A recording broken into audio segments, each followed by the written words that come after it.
స్వామివారి పేరు మీద జరుగుతున్నటువంటి ఈ కార్యక్రమము అంతే అంగరంగ వైభవంగా జరగాలి అని స్వామీజీ వారు నిర్దేశించి ఈ సాయంత్రము మన దుగ్గిరాల దిలీప్ శర్మ గారికి ప్రతి సంవత్సరం ఇస్తున్నట్లుగానే ఈ సంవత్సరము స్మార్త నరహరి అనే బిరుదుతో స్వామీజీ వారు అనుగ్రహించబోతూ ఉన్నారు. వారి దంపతులు ఇద్దరు కూడా వేదిక మీదకు వచ్చి స్వామీజీ వారి దగ్గర ప్రసాదాన్ని స్వీకరించాలి. చల్లా వరలక్ష్మి గారు ఈ సేవ ప్రతి సంవత్సరం కూడా అమ్మే చేసుకుంటారు. అమ్మ కూడా పైకి రావాలి. ఈ సంవత్సరం ఈ కనెక్షన్ ఏంటంటే శ్రీమతి వరలక్ష్మి గారు మన దుగ్గిరాల దిలీప్ శర్మ గారి యొక్క మేనత్త. ప్రతి సంవత్సరం ఎవరికి ఇచ్చినా చేస్తారు. ఈ సంవత్సరం మేనల్లుడికి కాబట్టి మరింత ఆనందంగా మరింత సంతోషంగా చేస్తూ ఉన్నారు.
ఇప్పుడు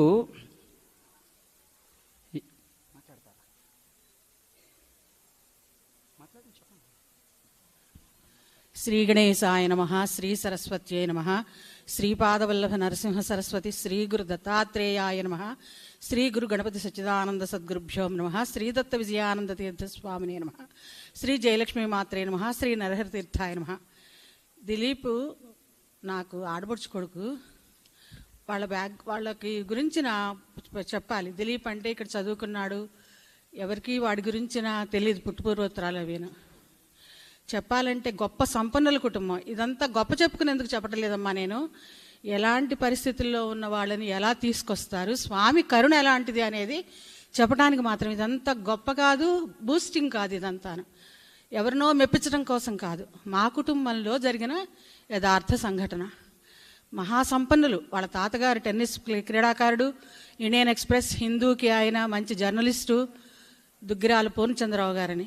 ఆయన మనవడు వీడు. వాళ్ళు పెద్ద జమీన్లో సీఈఓలు అనమాట. జమీందారుల దగ్గర సీఈఓలు. వీళ్ళు కూడా జమీందారులే. వాళ్ళ నాయనమ్మని అసలు మేము ఇట్లా దూరం నుంచి చూసేవాళ్ళం. అంత భయం మాకు ఆవిడంటే. అట్లా ఉండేది మహారాణిలాగా. 2 ఏళ్ళు పిల్లడు. వీడికి 2 నుండి 3 వచ్చినాయి. వీళ్ళ అన్నయ్యకి 3 నుండి 4 వచ్చాయి. మా కుటుంబాన్ని కాలం కాటేసింది.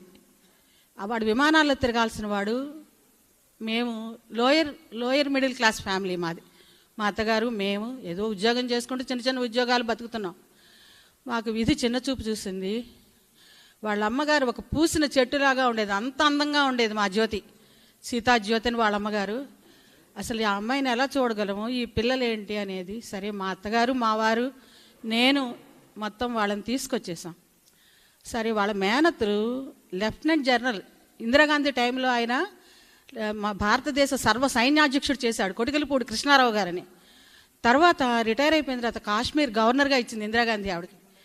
ఆవిడ ఫోన్ చేసి, అమ్మ జాగ్రత్తగా చూడండి పిల్లల్ని, మీరు బాగా చూస్తారు అని. ఆవిడకి రిటైర్ అయిపోయిన తర్వాత స్టేట్ బ్యాంక్ ఆఫ్ ఇండియా సైనిక్పురిలో వాళ్ళకి అకౌంట్ ఉండేది. వెళ్ళి ఆ బ్రాంచ్ మేనేజర్ చేత ఫోన్ చేయించి నాకు మాట్లాడేది. నేను కూడా స్టేట్ బ్యాంక్ స్టాఫ్ని, మాట్లాడిచ్చేది. అట్లా జరుగుతూ ఉండేది. సరే మాకు ఇచ్చేయింది, ఉప్పో పప్పో కారమో పెట్టాము. వీళ్ళ అన్నయ్యకి ఇంగ్లీష్ చదువు బాగా అబ్బింది. బాగా అంటే ఆకాశం అంచులకు వెళ్ళిపోయాడు. హీఈజ్ ఇప్పుడు మల్టీ మిలియనీర్. అతను న్యూజిలాండ్లో ఉన్నాడు, దుగ్గిరాల పూర్ణచంద్రరావు అని. వీడు పాపం తెలుగు చదువు అబ్బలేదు, ఇంగ్లీషు అబ్బలేదు. వాళ్ళ మావైతే ఎన్ని దెబ్బలు తిన్నాడో చెప్పలేను. సరే తీసుకొచ్చి ధర్మపురిలో 2 ఏళ్ళు పెడితే మానేశాడు అక్కడ. తర్వాత కుప్పా కృష్ణమూర్తి గారు ఆయన నోటి వ్యాఖ్యానం ఎవయా ఒడుగు చేసి ఇక్కడ తీసుకురండి అన్నట్టు తీసుకొచ్చారు. ఇక్కడ ఉన్నాడు, నేర్చుకున్నాడు, స్వామీజీకి సేవ చేశాడు. ఏం జరిగిందో తెలియదు. మళ్ళీ ఇంటికి వచ్చేసాడు. ఇంటికి వచ్చేసి ఒక 2-3 సంవత్సరాలు పాపం వాడు ఇబ్బంది పడ్డాడు, మేము బాధపడ్డాం. వీడు వచ్చినప్పుడు స్వామీజీ ఒక మాట అన్నారు. ఈయన బాగా బాధపడుతుంటే కబురు చేశారు. ప్రసాదు ఒకసారి రమ్మని. ఆయన అప్పుడు మేకేదాట్లో ఉన్నారు పెద్ద స్వామివారు. వెళ్ళాం కార్తీక పూర్ణిమ. మా వారిని చూస్తూనే దగ్గరికి పిలిచి చేతిలో ఆయనకు ప్రసాదం పెట్టి, నువ్వు బాధపడమోకు, వాడు అమ్మ గురించి వెళ్ళాడు, బాగుపడతాడు రా వాడు, వాడి గురించి నువ్వు దిగులు పెట్టుకుని ఆరోగ్యం పాడు చేసుకోమాకు అన్నారు. మాకు బాధ అనిపించి, ఒక మంచి చోట ఉన్నాడు కదా పిల్లడు వచ్చేసాడని భయం, బాధ. వచ్చిన తర్వాత ఆ మాట మాకు అదే ఇనపెట్లో పెట్టుకున్నట్టు పెట్టుకున్నాం. ఆ మాటే 2 ఏళ్ళు కొంచెం బందర్లో ఇబ్బంది పడ్డాడు, హైదరాబాద్ వెళ్ళాడు, వీళ్ళ దగ్గర నేర్చుకున్నాడు, ఏదో మొత్తాన్ని లోకానికి చూశాడు. తర్వాత నెమ్మదిగా ఎదగటం మొదలుపెట్టాడు. ఇదంతా ఎందుకు చెప్తున్నానంటే, ఎంతో వాళ్ళ మేనత్తలందరూ అసలు హై అంటే మేము ఇట్లా ఎత్తి చూసే సంగతి కాదు వాళ్ళ పొజిషన్లో. అలాంటి వాళ్ళని దాంట్లో మాకు వదిలిపెట్టి వాళ్ళు పట్టించుకోకుండా ఉన్నారు అని అంటే, ఇవాళ వాడి స్థితిలో ఉన్నాడు అని అంటే, సాయిబాబా ఇట్లా తిప్పి బియ్యం పైకి తీస్తారంటారు. కానీ స్వామీజీ ప్రత్యక్షంగా కనపడే స్వామీజీ దైవం. కష్టాల కడలిలో ఉన్నవన్నీ ఇలా 2 చేతులతో తిప్పి ఇలా పారేస్తారు. పొండ్రా బతకండ్రా అని ఇట్లా అది మనం చూడలేదు, కానీ ఇది మేము చూస్తున్నాం. మా కుటుంబంలో ఎన్నో అనుభవాలు. ఇప్పుడు మా దిలీప్ ఇలా నాకు గర్వంగా ఉంది. నేను పెంచిన బిడ్డ ఇంత మహావృక్షం అయ్యి వాళ్ళ గురుసేవ వల్ల ఇట్లాంటి మంచి పొజిషన్కి వచ్చాడు. స్వామితో శభాషణ అనిపించుకున్నాడు. ఇంతకంటే ఇంకేం కావాలి మాకు? పెంచిన బిడ్డ, పెంచిన మొక్క పైకి వస్తే ఆ బిడ్డ అలా దిదన ప్రవర్ధమానంగా ఉంటే అసలు ఇవాళ వాడు నాకు స్వామీజీ చెప్పంగానే నాకు చెప్పాడు మా ఇంటికి వచ్చి, అత్త నాకే నువ్వే స్పాన్సర్ కదా అంటే, నాన్న నాకు ఎంత పరమానందంగా ఉందిరా అని నా పక్కన కూర్చుని ఫోన్ చేశాడు. చాలా సంతోషం వేసింది. ఇది స్వామీజీ మహత్తు. మనం ఊరికనే ఆయన ఏదో మాట్లాడుతున్నారు చెప్పారు కాదు. అవన్నీ శాసనాలు, బంగారు అక్షరాలతో రాసుకోవాల్సినవి, ముద్రించుకోవాల్సినవి. ఇవాళ మా దిలీప్ జీవితమే అందుకు ఒక ఉదాహరణ. నాకు చాలా చాలా సంతోషంగా ఉంది. చాలా ఐ ఫీల్ సో హ్యాపీ. జై గురుదత్త, జై గురుదత్త, జై గురుదత్త. అమ్మ చూడండి ఎంత బాగా చెప్పారో చూడండి. మనం అందరం కూడా అర్థం చేసుకోవాలి. ఏమీ లేదు, మనం గురువు దగ్గర ఉన్నాము అని అంటే పూర్తి మనస్సుతో మనం నమ్మాలి. ముందు మన సద్గురువుని మనం పట్టుకున్నాము, ఈ జీవితకాలంలో మన సద్గురువుని మనం చేరాము అని. ఇక మిగతాదంతా సద్గురువు చూసుకుంటారు. ఎంతలాంటి కష్టమైనా సరే చక్కని ఈజీగా అవలేలుగా బయటపడేస్తారు. అది మనం నమ్మితేనే జరిగే పని. అది నమ్మకం లేకుండా అటు ఇటు దూకుతున్నాం అంటే కప్పల్లాగా మనకి జరగదు. ఇప్పుడు చెప్పారు కదా అమ్మ అనుభవాలన్నీ కూడా చెప్పారు. అమ్మకు ఒకసారి గట్టిగా చప్పట్లు కొడదాం మనందరము. అలాగే ఈ సందర్భంలో దిలీప్ శర్మ గారిది ఈ దత్తపీఠంతో ఉన్నటువంటి కొన్ని విషయాలు మనం స్మరించుకు తీరాలి. మాతో చిన్నప్పటి నుంచి మేమందరం కలిసి పెరిగాము కాబట్టి ఎప్పుడు ఒకటే మాట, ఏమని అంటే, నేను భూమి మీద ఇంకెక్కడా బతకలేకపోయాను, ఓన్లీ దత్తపీఠంలోనే నేను గురు అప్పాజీ దగ్గర మాత్రమే నేను ఎదగగలిగాను, నేర్చుకోగలిగాను. అలాగే ఇక్కడ నేర్చుకున్నదే నా జీవితం మొత్తానికి కూడా ఉపయోగపడుతోంది అని చెప్పినది. ఎక్కడెక్కడో ట్రై చేశారు పాపం, ఇందాక చెప్పారు కదా అమ్మ, ఎక్కడ ట్రై చేసినా దత్తపీఠంలో మాత్రమే నాకు అది దొరికింది. నాకు మా తండ్రి దొరికారు, చిన్న వయసులోనే తండ్రి పోయారు కదా, నా తండ్రి నాకు దొరికారు, అందుకని ఇక్కడే నాకు అని. ఇంకొన్ని సందర్భంలో ఇదేసారి స్వామీజీ వారు ఈ సంవత్సరం ఎవరికి ఇస్తారు అనేది మళ్ళీ ప్రతి సంవత్సరం కూడా చర్చ జరుగుతోంది. అలాంటి చర్చలోనే ప్రతి సంవత్సరం అడుగుతాం, ఎవరికి ఇస్తారు స్వామీజీ ఈ సంవత్సరం, పేరు వేయాలి కదా ఇన్విటేషన్లోని. స్వామీజీలో ఇంకెవరికి, మన దిలీప్కే అనేశారు. ఇంకెవరు ఇవ్వాలి, ఎప్పటి నుంచో అనుకుంటున్నాను, ఈ సంవత్సరం దిలీప్కే ఇస్తున్నామన్నారు. అంతే. దేనికి అన్నారంటే, ఎప్పుడూ కూడా ఎంతలాంటి కార్యక్రమాలు ఏం జరిగినా ఎక్కడికి వెళ్ళినా మొత్తం మనస్సులో మాత్రం ఎప్పుడు అప్పాజీ అప్పాజీ అప్పాజీ అని పెట్టుకుని ఉంటాడు. ఎప్పుడు అప్పాజీ నామని జపం చేస్తూనే ఉంటాడు. ఒక పక్కన కార్యక్రమాలు అసలు ఇస్తున్నదే స్మారత నరహరి అంటే ధర్మయుక్తంగా ఈ కార్యక్రమాలన్నింటినీ చేయగలగాలి, బాగా నేర్చుకున్నటువంటి ఒక పండితుడై ఉండాలి. దాంతోపాటు సమాజ సేవ అనేది కలిసి ఉండాలి. సమాజం మీద కూడా నాకు కూడా కొంచెం బాధ్యత ఉంది అనే ఒక విషయాన్ని గుర్తుపెట్టుకోవాలి. దీనితో పాటు గురుభక్తి ఉండాలి. వీటన్నిటినీ కలగలిపి ఎవరినైనా ఈ సంవత్సరం చూస్తే అది మన దిలీప్ శర్మే అని చెప్పి శ్రీ స్వామీజీ ఆ రోజున ఇంకేం లేదు మేము అడగడం వెంటనే చెప్పారు స్వామీజీ. కొన్ని రోజుల్లోనే అంటే అప్పాజీ వారి బర్త్డే టైంలో అప్పాజీ దగ్గరికి వచ్చారు. అప్పాజీ ఇంకా ఊరు వెళ్తారు. ఆ టైంలో వచ్చి ఇలా అష్టాదశ శక్తి పీఠాలకు వెళుతున్నాను అంటే అప్పాజీ నాతో చెప్పారు పిలిచి. వాడు ఎప్పుడు ఇంకా వేరేదే ధ్యాస లేదురా వాడికి. ఎంతసేపు ఏ కార్యక్రమం చేసినా ఎక్కడికి వెళ్ళినా అప్పాజీ బాగుండాలి, అప్పాజీ ఆరోగ్యం బాగుండాలని చేస్తాడు, నా కోసమే వాడు పెరుగుతున్నాడు అని. అప్పాజీ బాలస్వామి గారు ఇద్దరు ఒకటే మాట అన్నారు. ఏమని? అప్పాజీని మనస్సులో పూర్తిగా నింపుకొని బయట ఏ పని చేసినా ఎటువంటి కార్యక్రమం చేసినా సరే దత్తపీఠం మనిషిని అని మనసులో దృఢంగా నమ్ముతూ చేస్తారు. అందుకనే ఈ వరం ఇవాళ వస్తున్నటువంటి ఈ అవార్డు ఆయనకి వచ్చిందని నేను నమ్ముతూ ఒకసారి గట్టిగా చప్పట్లు కొడదాము. ఇక ఆ అవార్డు ఏదైతే స్మార్త నరహరి ప్రశస్తి అనేది వస్తూ ఉందో ఒకసారి చదవాల్సిందిగా కృష్ణశ్రోతి గారిని పిలుస్తూ ఉన్నాను.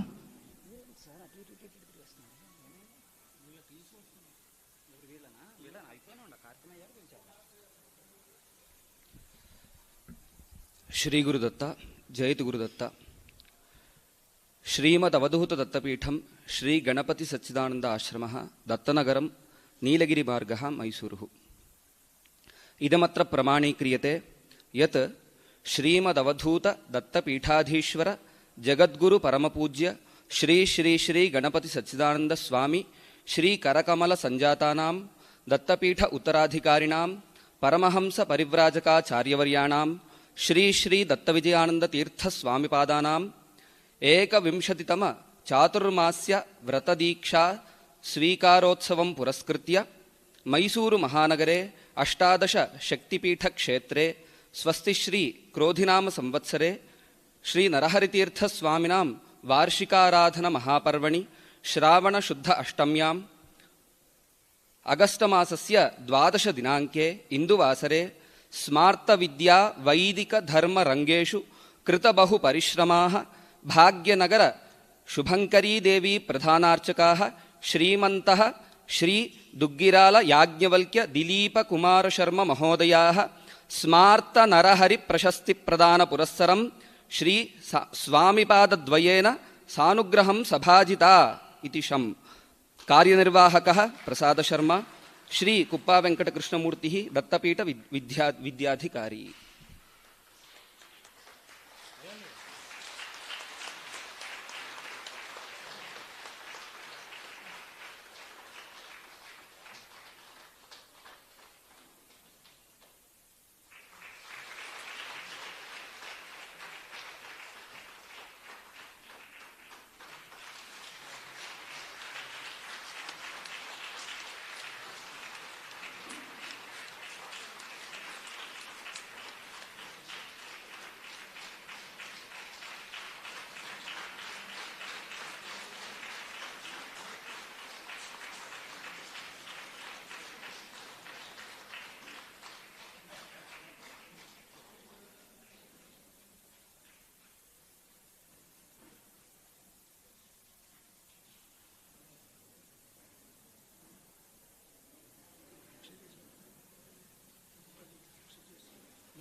దిలీప్ శర్మ గారిని 2 నిమిషాలు మాట్లాడాల్సిందిగా కోరుతున్నాము.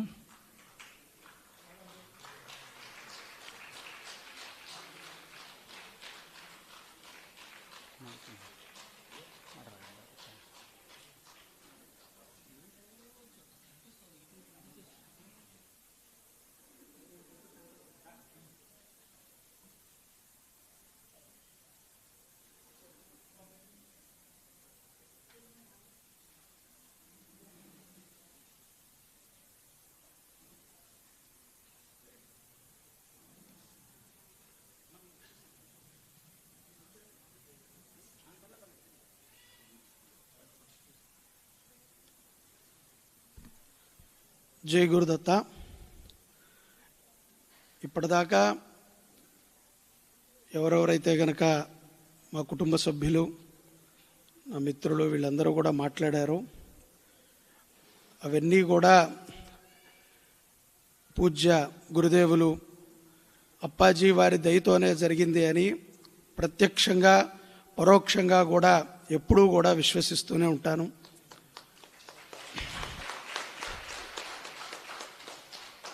ఇప్పుడు మనం ఏదైతే గనక చూస్తున్నటువంటి ఈ పౌండరీక రంగ స్థలం ఉందో, నా యొక్క ప్రధానమైనటువంటి విద్యాభ్యాసానికి ఇదే వేదిక. ఇక్కడ నుంచే మా గురువుగారు అయినటువంటి ఏడిది రామకృష్ణ శాస్త్రి గారి దగ్గర మేము స్మార్త విద్య అంతా కూడా అభ్యసించి, దాని తర్వాత ముఖ్యంగా బయట బతకటానికి మనకి ఒక ధర్మ మార్గము కావాలి. ఆ ధర్మ మార్గము దత్తపీఠంలో తప్ప మరెక్కడా కూడా లభ్యపడదు అని పూర్తిగా విశ్వసిస్తున్నానని. చిన్నప్పటి నుంచి ఇవాళ జరుగుతున్నటువంటి వాల్మీకి రామాయణ గాథ వింటూ ఉంటే గనక నాకు అదే అనిపిస్తోంది. సాక్షాత్తు దశరథుల వారే మనకి ఇప్పుడు అవార్డు నేను తీసుకున్నటువంటి నరహరి తీర్థుల వారి యొక్క సంతతి పూజ్య గణపతి సచ్చిదానంద స్వామీజీ వారే మనకి రామచంద్రమూర్తి. వారి దగ్గర నుంచి రామచంద్రుల వారికి హనుమంతుల వారు ఎలాగో, పూజ్య బాలస్వామి వారు కూడా అంతే భక్తిప్రదంగా, అంతే ఏకవాక్యముగా వారు ప్రతిదీ ఏది చెయ్యాలో అది నిర్దిష్టముగా చేయటము కానీ చేయించటము కానీ ఈ ఆశ్రమంలో జరుగుతుంది అనటానికి నేను ఒక ప్రత్యక్ష సాక్షిని. ఎందుకంటే ఇక్కడి నుంచి వెళ్ళిపోయిన తర్వాత వెళ్ళిపోయిన వ్యక్తిగా ఏ రోజు కూడా నన్ను ఈ ఆశ్రమం చూడలేదు. అందుకనే ఎప్పుడూ నేను నా మిత్రుడు కళ్యాణ్తో చెప్తూ ఉంటా, నాకు ఏదైనా బంధము ఉంది అంటే ఇహమునందున అది దత్తపీఠముతోనే తప్ప మరొక పీఠముతో సాధ్యమే కాదు. 2016 నుంచి శ్రీ శుభంకరి సేవా సమితి అని ఒక సేవా సమితిని పెట్టుకుని, ఆ సేవా సమితి ద్వారా ఏ ధార్మిక కార్యక్రమం చేసినా పూజ్య గురుదేవులకి చెప్పకుండా నేను ఏదీ చేసింది లేదు. అనేక పర్యాయాలు బాలస్వామి వారు కూడా మన దేవాలయానికి రావటం మనం చూసాము. అలాగే అప్పాజీ వారు కూడా మన దేవాలయానికి వచ్చినప్పుడు ఒక మాట అన్నారు, మీరందరూ కూడా మైసూరుకి రండి, ఇది స్వర్గము, ఇక్కడికి రావటానికి వారు అన్నారు, అక్కడ నేను ఉన్నా లేకపోయినా మీరు అక్కడికి వెళ్ళి ఒకరోజు నిద్ర చేసి అక్కడ ఉన్నటువంటి టెంపుళ్ళన్నీ దేవాలయాలన్నింటినీ కూడా చూసి సేవను చేసుకుని రండి అని. ఆ భాగ్యము ఈరోజు మన సేవా సమితి నుంచి వచ్చిన మీ అందరికీ కూడా లభ్యమైనది. మీ అందరికీ కూడా ఎప్పుడు అప్పాజీ వారి యొక్క అనుగ్రహము, పూజ్య బాలస్వామి వారి యొక్క అనుగ్రహము సదా ఉండాలి. మనము ఏ ధార్మిక కార్యక్రమం చేసినా సరే ఇప్పుడు ఎలాగైతే కనుక మనం ఇక్కడి నుంచి ఒకటి నేర్చుకుని వెళ్ళాలి. ఇవాళ మనం చూసింది పరమేష్ఠి గురువు యొక్క ఆరాధన. అంటే మనము మన గురువుని ఆరాధన చేసినప్పటికీ ఆ గురు పరంపరని మనం కొనసాగించాలి. కాబట్టి ఈరోజు ఎవరైతే కనుక మన సేవా సమితి నుంచి వచ్చి ఉన్నారో వాళ్ళందరూ కూడా సంవత్సరంలో ఎన్నిసార్లు కుదిరితే అన్నిసార్లు దత్తపీఠానికి వస్తూ, ఇక్కడే కాదు అనేక క్షేత్రాలు ఉన్నాయి మన ఊళ్ళల్లో కూడా, అక్కడికి కూడా వెళ్ళి సేవ చేయాలి అని నేను మిమ్మల్ని అందరినీ కోరుకుంటున్నాను. తప్పకుండా మా అందరి మీద ఒక అపారమైనటువంటి ప్రేమని వాత్సల్యాన్ని కురిపించినటువంటి, మేము తాతయ్య గారు అని పిలుస్తుంటాం అప్పాజీ వారిని, అలాంటి అప్పాజీ వారి యొక్క అనుగ్రహము, మీ యొక్క అనుగ్రహము సదా మా మీద అలాగే ఉండాలి. ఎప్పుడూ కూడా మేము ఏ కార్యక్రమం చేసినా సరే మాకు వెన్నంటే ఉంటూ మమ్మల్ని అనుగ్రహిస్తూ ఉండాలని కోరుకుంటూ సెలవు తీసుకుంటున్నాను. జై గురుదత్త.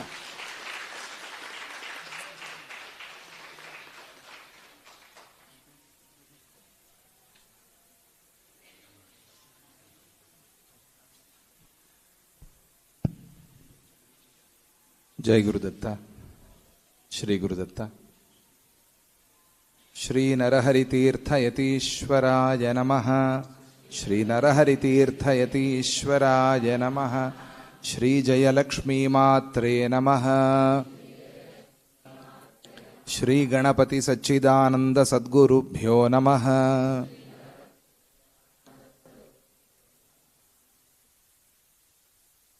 ಇವತ್ತು ನಮ್ಮ ಪರಮೇಷ್ಠಿ ಗುರುಗಳಾದಂಥ ನರಹರಿತೀರ್ಥ ಸ್ವಾಮೀಜಿಯವರ ಆರಾಧನಾ ಮಹೋತ್ಸವ ಆಶ್ರಮದಲ್ಲಿ ಬಹಳ ಅದ್ದೂರಿಯಾಗಿ ಭಕ್ತಿ ಶ್ರದ್ಧೆಗಳಿಂದ ನಾವೆಲ್ಲರೂ ಸೇರಿ ಮಾಡಿಕೊಂಡಿದ್ದೀವಿ. ಈ ಸಂದರ್ಭದಲ್ಲಿ ತಾತ ಅಂತ ನಾವು ಪ್ರೀತಿಯಾಗಿ ಕರೆಯುವಂಥ, ಭಕ್ತಿಯಾಗಿ ಕರೆಯುವಂಥ ನರಹರಿತೀರ್ಥ ಸ್ವಾಮಿಯವರ ಹೆಸರಿನಲ್ಲಿ ಒಂದು ಪ್ರಶಸ್ತಿಯನ್ನು ಕೊಡಬೇಕು ಅಂಥೇಳಿ ಪೂಜ್ಯ ಅಪ್ಪಾಜಿಯವರ ಅಪ್ಪಣೆ ಆಯಿತು ಒಂದು 5 ವರ್ಷದ ಹಿಂದೆ. ಆಗ ನಮ್ಮ ಶೇಖರವಧಾನಿ, ರಾಮಶಾಸ್ತ್ರಿಗಳು, ಮಾರುತಿ, ನರಸಿಂಹಮೂರ್ತಿ, ಸಾಂಬಶಿವರಾವ್ ಇವರಿಗೆಲ್ಲರಿಗೂ ಕೂಡ ಸ್ಮಾರ್ತ ನರಹರಿ ಪ್ರಶಸ್ತಿಯನ್ನು ಕೊಟ್ಟು, ಈ ವರ್ಷ ಬಹಳ ಯೋಗ್ಯನಾದಂಥ ಒಳ್ಳೆಯ ಭಕ್ತನು, ಒಳ್ಳೆಯ ಅಪ್ಪಾಜಿಯವರ ಮಗನೂ ಆದಂಥ ದಿಲೀಪ್ ಶರ್ಮನಿಗೆ ಈ ಪ್ರಶಸ್ತಿಯನ್ನು ಕೊಡ್ತಾ ಇರೋದು ತುಂಬ ಸಂತೋಷ. ఈరోజు మనమందరము ఎంతో భక్తి శ్రద్ధలతో రామాయణ యాగం జరుగుతోంది. శ్రావణ సోమవార అభిషేకాలయ్యాయి. తాతగారి ఆరాధన, శ్రీ నరహరి తీర్థ యతీశ్వరుల ఆరాధన, ఒక యతీశ్వరుడి ఆరాధన చేసుకోవటం అంటే ఎంతో పూర్వజన్మ పుణ్యం ఉంటే తప్ప అది సాధ్యపడేది కాదు. మీరందరూ ఎంతో పుణ్యం చేసుకున్నారు కాబట్టి ఈరోజు ఈ కార్యక్రమాన్ని చూశారు. వారు చాలా గొప్ప తపస్వి, బాగా జపం చేసేవారు, అందులోనూ పంచాక్షర జపం. స్వామిజీ వారు 2004లో సన్యాస దీక్ష ఇచ్చినప్పుడు ఒక రుద్రాక్షమాల ఇచ్చారు. ఆ రుద్రాక్షమాల మీరు దగ్గరగా చూస్తే గనక పంచముఖ రుద్రాక్షమాల అరిగిపోయి ఏకముఖం అయిపోయింది. ఎందుకు అరిగిందో తెలుసా? తాతగారు జపం చేసి చేసి చేసి అరిగిపోయింది. అంతగా జపం చేశారు ఆ రుద్రాక్షమాలతో. ఆయన ఇచ్చినప్పుడే బహుశా 2, 3 ముఖాలు ఉండి ఉంటాయి. అప్పాజీ వారు జపం చేశారు, దాంతో ఇంకా అరిగిపోయాయి. 2004లో నాకు వచ్చి నేను జపం చేశాక పూర్తిగా అరిగిపోయి ఇప్పుడు అది ఏకముఖంగా తయారైపోయింది ఆ రుద్రాక్షమాల. అంత వారు జపం చేశారు. జపం చేసి ప్రతి సంవత్సరం స్వామిజీ వారి దగ్గరికి వచ్చి, ఇదిగోపా నీకు 2 కోట్లు ఇస్తున్నాను అనేవారు. బయట సభల్లో అందరూ అనుకోవటం వీరి నాన్నగారు చాలా ధనవంతులు కాబోలు, అందుకే స్వామిజీ వారి ఆశ్రమం ఇంత బాగా నడుపుతున్నారు, ప్రతి సంవత్సరం వచ్చి కోట్లు కోట్లు ఇచ్చిపోతూ ఉంటారని. తెలియదు వాళ్ళకి ఏమి ఇస్తున్నారో అని. సరే లోపల ఉండి వచ్చి తీసుకుంటాను అనేవారు స్వామిజీ. ఆయన లోపల ఉంటూ ఉండేవారు. అందరినీ చూసి లోపలికి వెళ్ళాక 2 కోట్లు జపం చేశానప్ప తీసుకో అని ఆ జపధార అంతా కూడా స్వామిజీకి ఇచ్చేవారు. ఇది మనం ఈరోజు చాలా తలుచుకోవాల్సినటువంటి విషయం. అంత తపస్వి వారు, ఎప్పుడూ తపస్సులోనే ఉండేవారు, ఎప్పుడూ జపంలోనే ఉండేవారు. అటువంటి నరహరి తీర్థస్వామి వారు కావేరీ తీరానికి రావటం ఏమిటి? ఎక్కడో బొమ్మేపర్తి, అనంతపురం దగ్గర బొమ్మేపర్తి నుంచి యాత్ర చేస్తూ కావేరీ తీరానికి రావటం ఏమిటి? అక్కడ లింగణ శర్మ గారి కుటుంబాన్ని కలుసుకోవటం ఏమిటి? వాళ్ళు కూడా కళ్యాణం గురించి మాట్లాడుకుంటూ ఉండటం ఏమిటి? ఈయన వచ్చారు కదా, ద్వితీయ వివాహమైనా పర్వాలేదని చెప్పి ఆ చిన్నపిల్లనిచ్చి వివాహం చేయటం ఏమిటి? ఇవన్నీ కూడా దత్తుడు అవతరించడం కోసమే జరిగిన విషయం తప్ప మరొకటి కాదు. అది వారి తపస్సు. వారు సన్యాసం తీసుకుందాం అనుకున్నారు. ప్రథమ పత్ని వియోగం అయిన తరువాత అప్పుడు సన్యాసం తీసుకుందాం అనుకున్నారు. జీవిత చరిత్రలో ఈ విషయాలన్నీ వస్తాయి. అప్పుడు ఒక మహాయోగి స్వామివారు, నీకు ఇప్పుడే కాదు నాయనా, ఇంకా చాలా చేయాల్సి ఉంది నువ్వు ఈ లోకంలో, తర్వాత సన్యాసము అని చెప్పారు. అప్పుడు జయలక్ష్మీ మాత కళ్యాణం అయింది. ఆ కళ్యాణ ఫలంగానే పూజ్య అప్పాజీ వారు మనల్ని కూడా అనుగ్రహిస్తూ ఉన్నారు. అలా రావాల్సి ఉంది. ఆ తాతగారు మన పరంపరలో చాలా ముఖ్యం. పరమేష్ఠి గురువులు. స్వామిజీ వారు ఎప్పుడూ చెప్తారు, తల్లియే మాతృదేవో భవ అన్నట్టుగా తల్లియే ప్రథమ గురువు. జయలక్ష్మీ మాత గురుస్థానంలో మనకు పరమ గురువు. తాతగారు పరమేష్ఠి గురువు, పూజ్య స్వామిజీ వారు శ్రీ గురువు. ఈ పరంపర అంతా కూడా మనం తలుచుకుంటూ ఉండాలి. ఈరోజు తాతగారి ఆరాధనా ఉత్సవాలు జరుగుతూ ఉన్నాయి.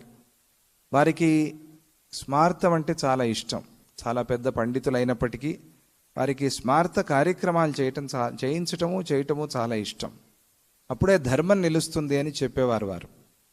కార్యక్రమాలు చేయించాలి, కార్యక్రమాలు చేయాలి, ధర్మాచరణ చేస్తేనే ధర్మం నిలిచేది అని చెప్పి వారిని చాలామంది బెంగళూరుకు వచ్చేయమని పిలిచారు.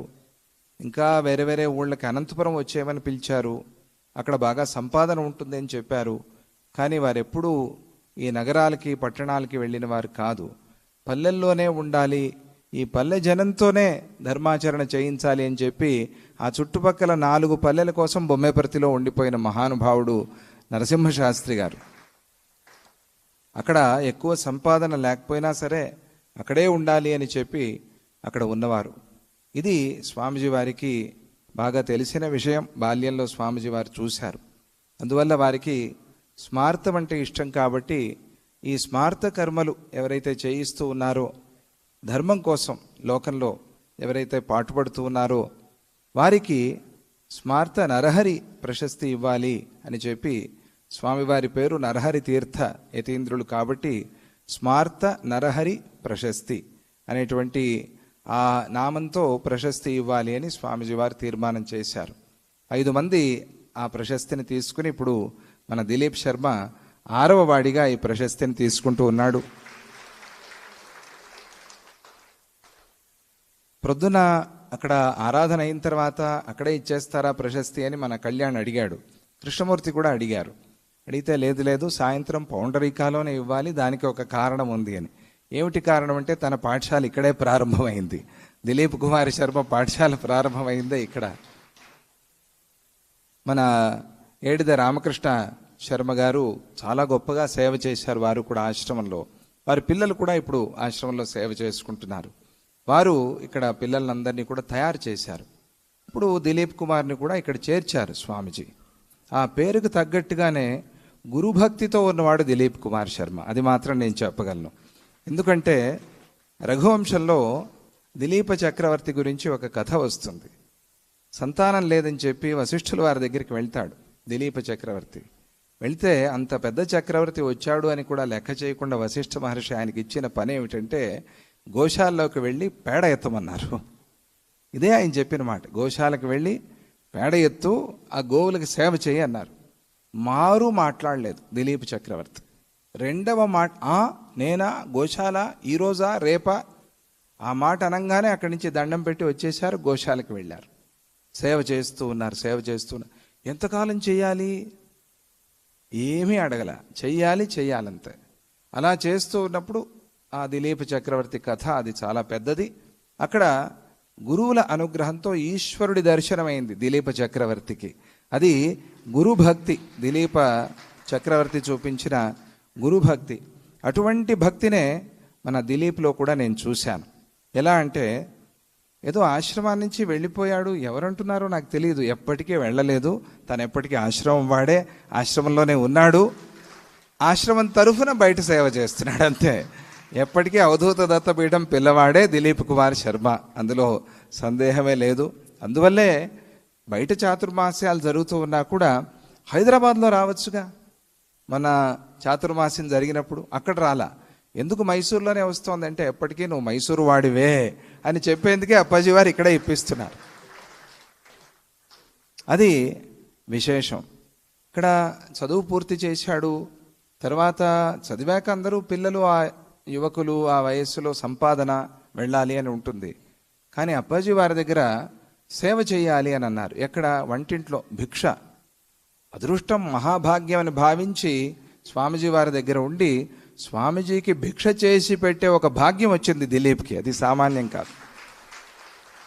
మన వరలక్ష్మి గారు లాంటి వాళ్ళంతా కోరుకుంటూ ఉంటారు. వాళ్ళకి దొరకని సేవ దిలీప్కి దొరికింది. ఆ సేవ చేసుకున్నాడు. ఆ తర్వాత నువ్వు బయట ఉండరా, నీకు మంచిదవుతుంది, ఎలా గురువు అనుగ్రహిస్తారో అందరికీ చూపించు అని స్వామీజీ వారు ఆజ్ఞాపించి బయటికి పంపిస్తే ఈరోజు మొక్కై ఇంతింతై వటుడింతై అన్నట్టుగా మొక్కై మానై మహావృక్షమై మీకు అందరికీ ఫలం కూడా ఇస్తున్నాడు దిలీప్ కుమార్ శర్మ. చాలా సంతోషం. దానికి తార్కాణం నిదర్శనమే మీరంతా. శుభంకరి సేవా సమితి నుంచి మీరందరూ వచ్చారు ఈరోజు ఈ కార్యక్రమాన్ని తిలకించటానికి. చాలా సంతోషం. మీ ప్రేమ చాలా నచ్చింది నాకు. వారి ద్వారా మనం ఏదో మంచి పొందినప్పుడు, వారికి అలా ప్రశస్తి వస్తున్నప్పుడు మనం వెళ్ళాలి అనేటువంటి కృతజ్ఞత భావనతో వచ్చారే మీరు. దాంతో మీరు నా మనసు గెలిచారు. చాలా సంతోషం. అన్నీ కలిసి వచ్చాయి. ఎప్పుడే చెప్పారు, ఇది స్వర్గం, ఇది రండి మైసూర్కి, నేనున్నా లేకపోయినా రండి అని కూడా అన్నారు స్వామీజీ. అంటే ముందే తీర్మానం అయిపోయింది. అందువల్ల ఈరోజు మీరు రాగలిగారు. రామాయణ యజ్ఞాన్ని చూశారు, అభిషేకం చూశారు, తాతగారి ఆరాధన చూశారు, ప్రశస్తి ప్రదానం కూడా మీరందరూ చూసుకున్నారు. చాలా సంతోషం. ఈ ప్రశస్తితో అయిపోయిందని కాదు, ఇంకా బాధ్యత పెరిగింది దిలీప్ శర్మకి. ఈ ప్రశస్తితో ఇంకా ఇంకా ఎన్నెన్నో పనులు చేయాల్సిన ఆ బాధ్యతని స్వామీజీ వారు తన భుజాల మీద ఉంచుతూ ఉన్నారు ఈరోజు. అటువంటి ఆ శక్తిని, భక్తిని, యుక్తిని, అలాగే తను కూడా అంతే. మన ఎవరు ధర్మపత్ని పూర్ణిమ, నిజంగా పూర్ణిమే. అంత బాగా వచ్చిన వాళ్ళందరినీ కూడా అన్నపూర్ణ మందిరంలో బాగా సేవ చేస్తుంటాను నేను గమనించా. అది నాకు చాలా సంతోషమైంది. అదే కావాల్సింది. అది ఉంటే ఆ శుభంకరి, ఆ సేవా సమితి, ఆ శుభంకరి పీఠంలో, ఆ దేవస్థానంలో 2 సార్లు వచ్చాను నేను. అది ఒకప్పుడు అడవిలాగా ఉండేది, ఏమీ లేదు. దిలీప్ కుమార్ తీసుకుని దాన్ని చాలా బాగా అభివృద్ధి చేశాడు. బాగుంది. ఇప్పుడు ఆ క్షేత్రం అంతా బాగా తయారైంది. అప్పాజీ వారు వచ్చారు, మీరు వెళ్ళారట కదా, బాగుందా అని ఫోన్ చేయించారు. చాలా బాగుంది అప్పాజీ, మనవాడే దిలీప్ శర్మ అంటే, నేను ఈరోజు వెళ్తున్నా అందుకనే చెప్పడానికి ఫోన్ చేయించా అన్నారు. ఆ రోజు వచ్చారు కూడా స్వామీజీ అక్కడికి. చాలా బాగా ఆ క్షేత్రాన్ని అభివృద్ధి చేస్తున్నారు. సుబ్రహ్మణ్య స్వామి ఒక రూపము, ఆ విగ్రహము అంతా కూడా చాలా అద్భుతంగా ఉంటుంది. అలాగే తను కూడా పిల్లలకి అదే సంస్కారాన్ని నేర్పుతూ పెంచుతూ ఉన్నారు. చాలా సంతోషం. ఈరోజు మన దిలీప్ శర్మకి ఈ స్మార్త నరహరి ప్రశస్తి రావటం చాలా సంతోషం. ఆశ్రమ పాఠశాల నుంచి తయారైన ఒక విద్యార్థికి అది వస్తోంది. ఇంకా ఇంకా ఎంతో సేవ చేయాలి, అందరినీ ఇలాగే ప్రోత్సహించి ధర్మ మార్గంలో నడుపుతూ, అది చాలా ముఖ్యం. మనం ఏదో వాళ్ళు వచ్చారు, వాళ్ళకి జాతకం చెప్పాం, వాళ్ళు ఏదో ఇచ్చారు, తీసుకున్నాం, అయిపోయింది అనేది కాకుండా ఒక బాధ్యతగా మసులుకుంటున్నాడు. అది చాలా సంతోషం. అది కావాలి. వారితో మంచి ధర్మ కార్యక్రమాలు చేయించటం, అన్నదానాలు లాంటి కార్యక్రమాలు, గోసేవ, ఇటువంటివన్నీ చాలా ముఖ్యం. అవన్నీ కూడా తను చేస్తూ ఉన్నాడు కాబట్టి అవన్నీ గమనించి కళ్యాణ్ అడిగాడు, స్వామీజీ ఈసారి ఎవరికి అని. ఎవరికేమిటి, దిలీప్కే అని. ఆశ్చర్యపోయాడు స్వామీజీ. అప్పుడే దిలీప్గా చిన్నవాడు కదా. చిన్నవాడు కాదు, పని బాగా చేస్తూ, పని పెద్దగా ఉంది కాబట్టి దిలీప్ కుమార్ శర్మకే ఇద్దాము. ఎందుకంటే తను వేరే అభిప్రాయం కాదు, ఇంకా సీనియర్స్ చాలామంది ఉన్నారు కదా అని చెప్పి వాళ్ళు ఉన్నారు. అలాగే తను కూడా సేవ చేస్తూ ఉన్నాడు. అందువల్ల ఈ సంవత్సరం తనని తాతగారు అనుగ్రహించారు. ఆ తాతగారి అనుగ్రహానికి తను పాత్రుడయ్యాడు. చాలా సంతోషం. వారికి, వారి కుటుంబం, వారికి అందరికీ కూడా పూజ్య స్వామీజీ వారి ఆశీస్సులు ఎల్లప్పుడూ ఉండాలి. అలాగే అమ్మ తీసుకొచ్చి చేర్చారు. ఈరోజు వారి అమ్మగారు ఎక్కడో వెనకాల ఉండిపోయారు. వచ్చినప్పుడు ఆ రోజు చెప్పిన మాటలు నాకు ఇంకా గుర్తు.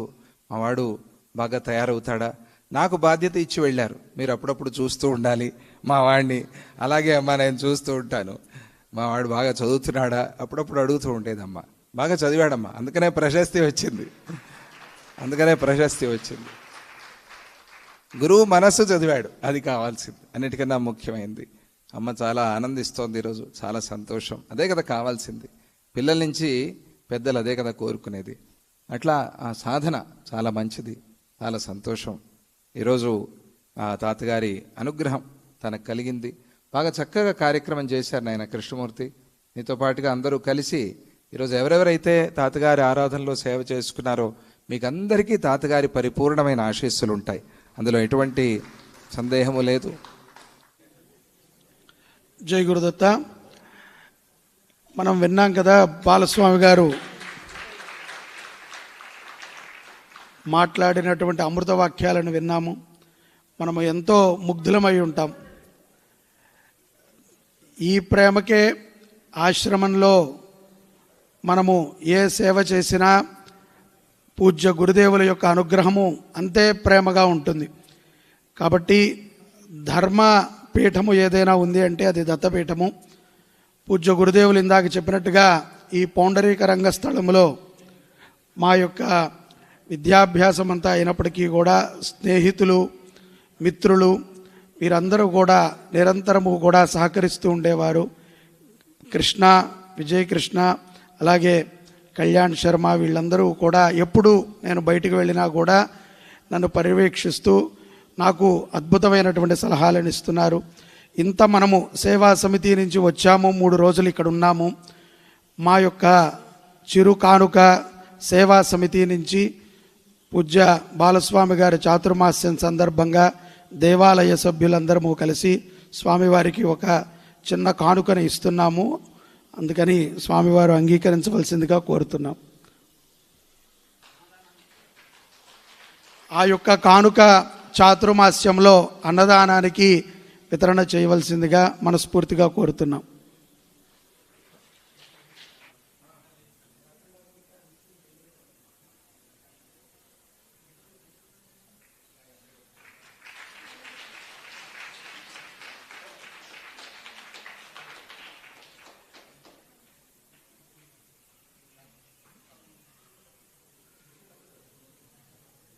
శ్రీరామ జయ రామ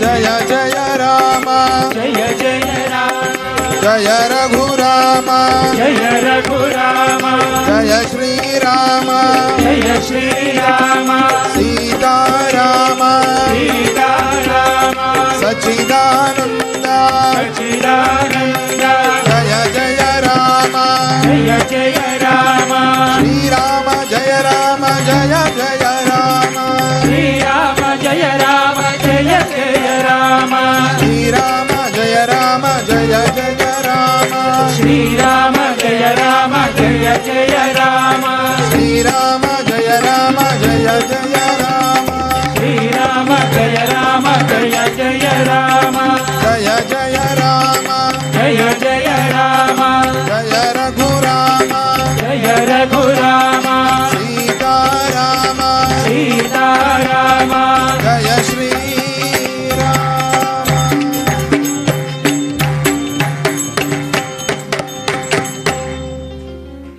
जय बोलो श्री सीतारामचंद्र प्रभु की जय पवन सुत हनुमान की जय सच्चिदानंद गुरुमूर्ति की जय जय देव।